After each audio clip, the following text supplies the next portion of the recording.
മഴത്തോരു മുമ്പേയുടെ പുതിയ എപ്പിസോഡിലേക്ക് എല്ലാവർക്കും സ്വാഗതം. അങ്ങനെ നമ്മുടെ അലീന ആകെ ക്ഷീണിച്ച് അവശയായിരിക്കുകയാണ്. വ്രതം എടുത്തിട്ട് ഭക്ഷണമൊക്കെ ഒഴിവാക്കി നിരാഹാരം ഇരിക്കുന്നത് കൊണ്ട് അവൾക്ക് ക്ഷീണം അധികമാവുകയാണ്. അങ്ങനെ സ്റ്റാൻലി അലീനയുടെ അടുത്ത് വരികയും അവളുടെ അവശത കണ്ടിട്ട്, നീ എന്തിനാ മോളെ ഇങ്ങനെ വാശി പിടിച്ചിട്ട് നിരാഹാരം ഇരിക്കുന്നത്? ഇത് നിൻ്റെ ശരീരത്തിന് കേടാണെന്നുള്ളത് അറിയില്ലേ? അത് ഞാൻ പറഞ്ഞു തരേണ്ട കാര്യമില്ലല്ലോ എന്നൊക്കെ പറയുമ്പോൾ, എനിക്കെല്ലാം മനസ്സിലാവുന്നുണ്ടല്ലോ പപ്പയ്ക്കല്ലേ ഒന്നും മനസ്സിലാവാത്തത്. അപ്പോൾ പപ്പയ്ക്ക് മനസ്സിലാവുന്നത് വരെ ഞാൻ ഇങ്ങനെ തന്നെ നിന്നോളാം എന്നൊക്കെ പറയുകയാണ്. അപ്പോൾ ആ സമയത്ത് സ്റ്റാൻലി പറയുന്നുണ്ട്, മോളെ നീ എന്നെ അനുസരിക്കണം, ഇത്തവണ നീ ഒന്ന് തോറ്റുതാ, എൻ്റെ കൂടെ ഭക്ഷണം കഴിക്കാൻ വാ എന്നൊക്കെ പറഞ്ഞ് വിളിക്കുകയാണ്. അപ്പോൾ ആ സമയത്ത് അലീന പറയുന്നുണ്ട്, ഏതായാലും ഒരു സമയത്തേക്ക് ഒരു തവണ മാത്രം ഞാൻ തോറ്റു തരാം, പക്ഷേ എപ്പോഴും എന്നോട് തോൽക്കാൻ പറയല്ലേ പപ്പ. എനിക്ക് സത്യത്തിൻ്റെയും ന്യായത്തിൻ്റെയും കൂടെ നിൽക്കുന്നതാണ് ഇഷ്ടം എന്നൊക്കെ പറഞ്ഞിട്ട് ഒടുവിൽ സ്റ്റാൻലിയുടെ കൂടെ ഭക്ഷണം കഴിക്കാൻ വേണ്ടി പോവുകയാണ്. അങ്ങനെ തീന്മേശയിൽ ഇരുന്നിട്ട് ഒരു സാധാരണ അച്ഛനെ പോലെ അലീനയുടെ അടുത്തിരുന്ന് ഭക്ഷണം കഴിക്കാൻ വേണ്ടിയിട്ട് സ്റ്റാൻലി തീരുമാനിച്ചുറപ്പിക്കുകയാണ്.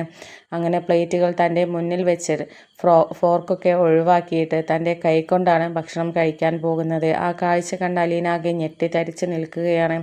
പപ്പ തന്നെയാണോ ഇത് കൈകൊണ്ട് ഭക്ഷണം കഴിക്കാൻ പോകുന്നത്? ഫോർക്കിൻ്റെയും സ്പൂണിൻ്റെയും നിയമം എന്നെ പഠിപ്പിക്കാൻ നോക്കിയ ആൾ തന്നെയാണല്ലോ ഈശ്വര. എന്തായാലും എൻ്റെ പപ്പ മാറി തുടങ്ങി, എനിക്ക് ഒരുപാട് സന്തോഷമായി എന്നുള്ള രീതിയിലൊക്കെ ദൈവത്തിന് മനസ്സിൽ നിന്ന് നന്ദി പറയുകയാണ്.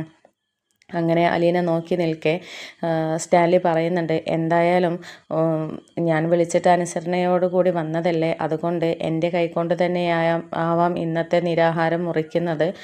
ഞാൻ വാരി തരാം മോൾക്ക് എന്ന് പറഞ്ഞിട്ട് അലീനയ്ക്ക് ഭക്ഷണം വാരി കൊടുക്കുകയാണ്.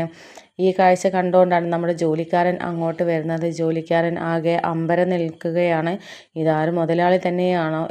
ഇവള് മുതലാളിയെയും സാറിനെയും കറക്കിയെടുത്ത് കഴിഞ്ഞല്ലോ, വല്ലാത്തൊരു പെൺകുട്ടി തന്നെ എന്നൊക്കെ പറയുന്നുണ്ട്.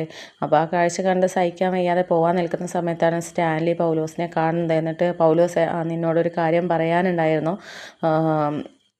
അലീന മോൾ പറയുന്നത് കേട്ടിട്ട് നിനക്ക് ഇവിടെ ജോലി ചെയ്യാൻ പറ്റുമെങ്കിൽ നീ ഇവിടെ ചെയ്താൽ മതി, അല്ലെങ്കിൽ നിനക്ക് ജോലി ഉപേക്ഷിച്ച് പോകാം. ജോലി തുടരണമെങ്കിൽ അലീനയെ അനുസരിക്കുക തന്നെ വേണം എന്നൊക്കെ പറയുകയാണ്. അപ്പോൾ ഇത് കേട്ടപ്പോൾ ആകെ ഷോക്കായി നിൽക്കുന്നുണ്ട്. അപ്പോൾ അത് ശരി, അപ്പോൾ ഇതൊക്കെയാണ് അതിൻ്റെ മാറ്റം അല്ലേ? കറക്കിയെടുത്തു, എന്നെ വരെ ഒഴിവാക്കാൻ നോക്കുന്ന അവസ്ഥയിലേക്കെത്തി. എന്തായാലും സാബ് പറഞ്ഞത്, കേണൽ സാർ പറഞ്ഞത് അനുസരിച്ച് നിൽക്കല്ലാതെ വേറെ നിവൃത്തിയൊന്നുമില്ല.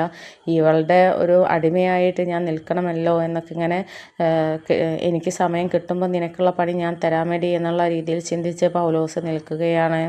അങ്ങനെ അലീനയാണെങ്കിൽ അലീനയുടെ ആ ഒരു നിരാഹാര സമരം വിജയം കണ്ടതിൻ്റെ സന്തോഷത്തിലാണ് നിൽക്കുന്നത്.